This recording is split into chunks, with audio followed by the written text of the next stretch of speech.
All right, we're going to create our outer space spacescape by first opening a new tab. We're going to go to our waffle, click the drive.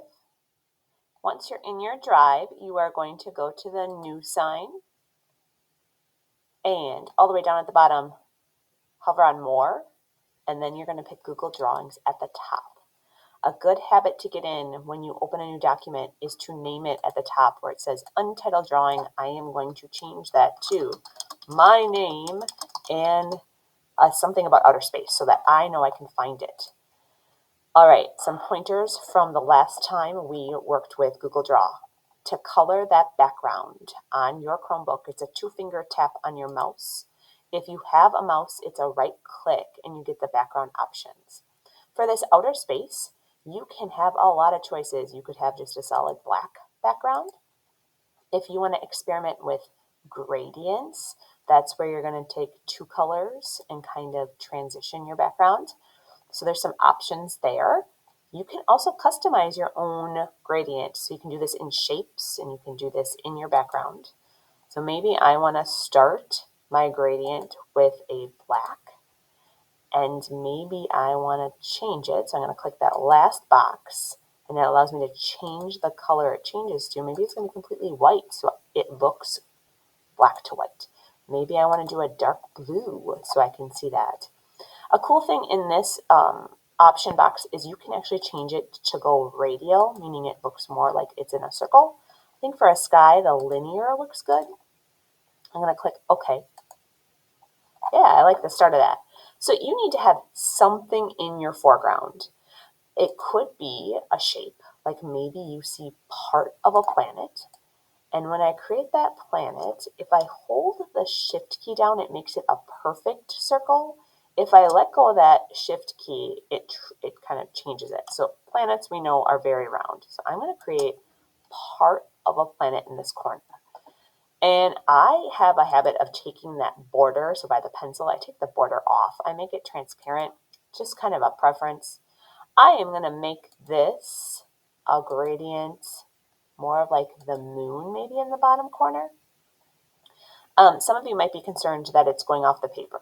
So what I want to show you is if I go to File, Print Preview at the bottom, it's going off the paper, but when it prints, that's what it's going to look like. So that planet is in the foreground. It's at the very bottom of my paper. I'm going to close that preview so that I can keep building. On that moon, you could get really detailed because it is so close to the bottom. It's close to us. It's going to have a lot of detail. Maybe I make those craters in the moon. Or if you have a different planet, you could put other details. So I'm changing the gradient on that because those craters kind of look sunken in. That looks cool. So I know if I'm going to have craters, I probably want lots of them. I'm going to click that crater I just made. And I'm going to do an edit, copy that shape, and an edit, paste. So that only works because I had the blue box around what I wanted copied and pasted. So I'm going to do another one. Edit, copy, it has the blue box around it, and edit, paste it. Once I have some of these craters, I could change the size to make them look different. They might not be perfectly circled. Maybe I stretch this one out. You can kind of decide on those details. All right, so that is my foreground. I have to have something at the bottom. In the middle, maybe I'm adding more shapes for planets. So circular. As I hold the Shift key down, it's going to keep it a perfect circle. When that blue box is around it, that's when I can change the way it looks. I really like the gradient for this project. If you're into making your own gradients, if you have a box around that color, that's when it's going to let you change it. I don't know exactly what planet I'm making. Click that next box. This one really dark. Okay. The cool thing about the planet is I'm going to change the linear to radial so it looks like more of a sphere. Awesome. And then my habit is to take that border off. That's totally your choice. I can make that bigger. I can make it smaller. As long as I'm holding the Shift key down, it's going to look like a circle. Now, I want this to be behind the moon. So if you can remember from when we've used Google Draw before, if I go to Arrange, Order, I can send that backwards.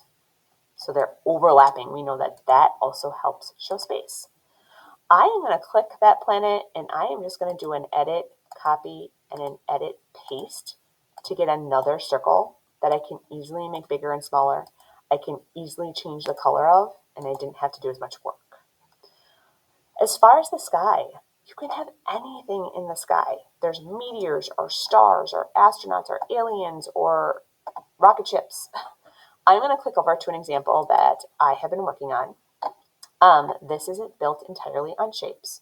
So this rocket, if I take it apart, is 3 shapes: triangle, rectangle, trapezoid.